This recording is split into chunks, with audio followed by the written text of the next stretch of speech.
Hello, Rune Scholar, wherever and whenever you are. I'm the Modern Erilar.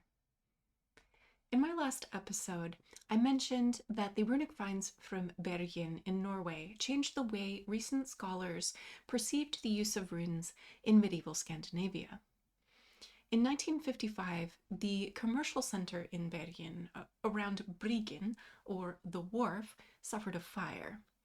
The 13-year archaeological excavation that followed turned up at least 680 inscriptions on wood and bone. Between Bergen and other more recent finds from Trondheim, Oslo, and Tunsberg, we have trebled the number of runic inscriptions that date the Middle Ages in Scandinavia.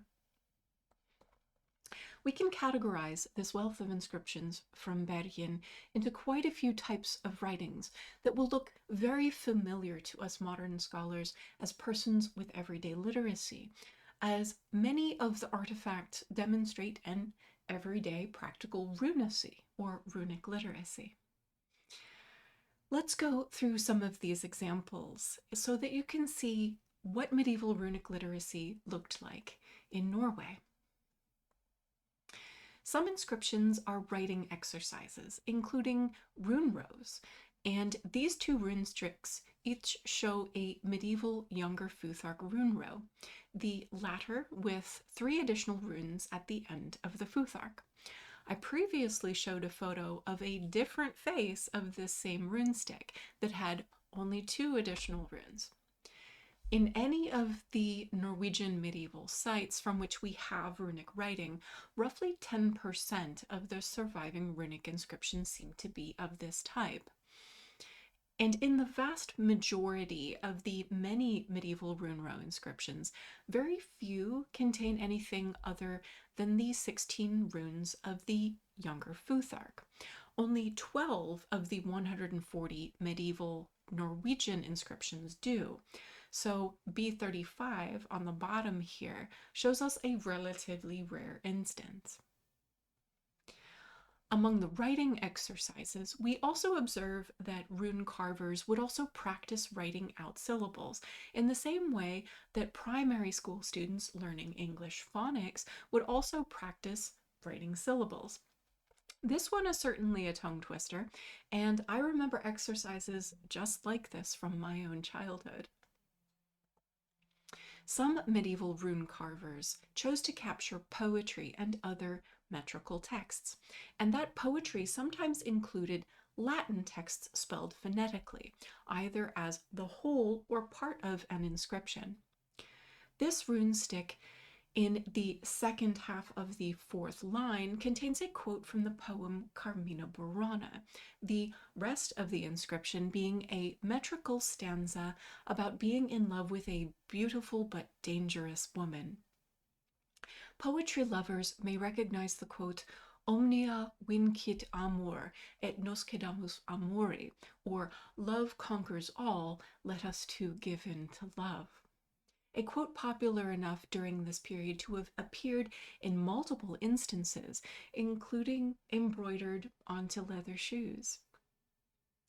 We also see examples of business correspondence, including bills and invoices. The 13th century inscription A347 from Tunsberg reads 6 and øre, indicating 6 marks and an øre, which could be either a weight or a price.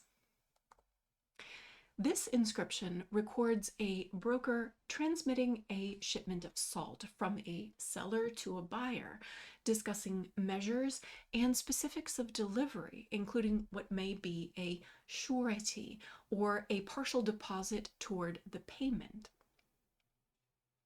Some of the many name tags recovered at the Bergen wharf may also have been used to conduct business, tagging the ownership of goods in transit. This inscribed tag reads Thorlager owns me and has 2 holes through which the tie could attach the tag to another item. Other tags have a pointed end, notches, cross or arrow-shaped heads, barbs, or handles to create similar points of attachment. During the medieval period, we also see some use of encoded runes to make messages more difficult or time-consuming to decipher. I described encoding systems for runes in episode 3, so check that out. The encoded inscription here reads, "Kiss me." So it is also one of the several erotic texts from this period, albeit a very tame one. If you're interested in the much less tame erotic inscriptions, James Knirk has an article entitled "Love and Eroticism in Medieval Norwegian Runic Inscriptions" that I'll cite in the further reading slides at the end of the episode. Some inscriptions recorded prayers, and this medieval inscription is another example of encoded runes using a different encoding method, and it invokes quite a few saints in pursuit of physical and spiritual protection, good wind, and good luck. Smaller amulets also survive that record magical formulas for similar purposes, including the famous Sator square. So as you can see, we know a wide variety of types of texts in medieval Bergen, capturing all kinds of information. But how did these rune writers specifically record that information? Or in other words, what did medieval Norwegian runes tend to look like? In episode 17, I listed the characteristics that indicate a shift to medieval runes as dotted runes, the use of the star rune for a fricative G sound, greater rune differentiation by contrasting the short twig and long branch variants of the same rune within the same inscription, bind runes, and doubled runes. We also see the development of some new runic characters that seem to have been thought of separately from the 16 runes of the younger Futhark. Remember, I mentioned that rune rows tended to include only those 16 runes. And many of these characteristics of medieval runic usage are now known to us because of the wealth of material from Bryggen. While the use of dotted or stung runes was never compulsory when indicating the distinction between voiced and unvoiced consonants, 3 inscriptions from Bryggen confirm the use of dotted kaun in Norway at the end of the 12th century. In probably the most famous inscription NB 149, Gytha says that you go home. This inscription has a dotted kaun for the G in Gytha, but a regular kaun for the G in golk, the word for go. Dotted bjorko for P and dotted tyr for the D sound occur slightly later in the Bryggen material than do dotted kaun and dotted ur, the later runes being introduced after about 1170 of the Common Era. And I did a whole episode 10, on dotted runes. This particular inscription also illustrates the separation of short twig and long branch variant allographs, which had previously served to indicate multiple possible phonemes through the use of the same rune.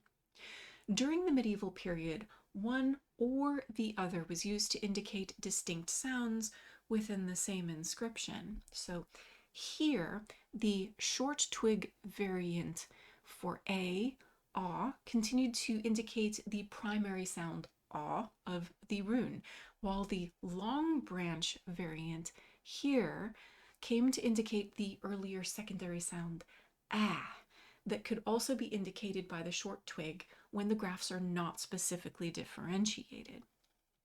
Both variants of A and of O could be differentiated in this manner, where we separate out the short twig and the long branch variants. Trondheim inscription N825 records a word that is probably the title Magister, using the star version of the Hogel rune instead of kaun. I've not yet found a photo of this particular inscription, but Haglund's transcription here from his entry on the inscription in the Norwegian inscriptions within the Younger Runes, volume 7, indicates that this word is difficult to read. But the Hoggle is very clear. The use of this Hoggle rune reflects a wider medieval trend to the transition to the use of the star rune for the fricative G, aligning nicely with the date of this particular inscription. The Bryggen material shows an increasing trend as well towards indicating double runes in written language, both vowels and consonants, to indicate that the sound of the rune when spoken has lengthened or geminated. Prior to 1198 of the Common Era, only 7% of Norwegian inscriptions showed this practice. But between 1198 and 1248, 35% of the inscriptions used double runes. Often in practice, the runes were simply written twice, like in inscription N297 from Holmre Church, but in this detail here of an inscription from Thingvoll Church, the doubled Nauth rune is shown here as a bind rune. Bind runes also made a resurgence during the medieval period from their nadir during the Viking Age. You can see here 2 additional bind runes of AL and AR. Bind runes combining a short twig A and another rune are among the most common observed in the currently known corpus. They're very easy to write. This inscription also shows us that medieval rune writers are trying either to reuse older long branch runes like the Sowulo rune shown here, or other types of long branch runes or new runes as runic equivalents for specific Latin letters. Here I've transliterated the word minisk following Terje Spurkland's transliteration, but other scholars substitute a C here instead of an S.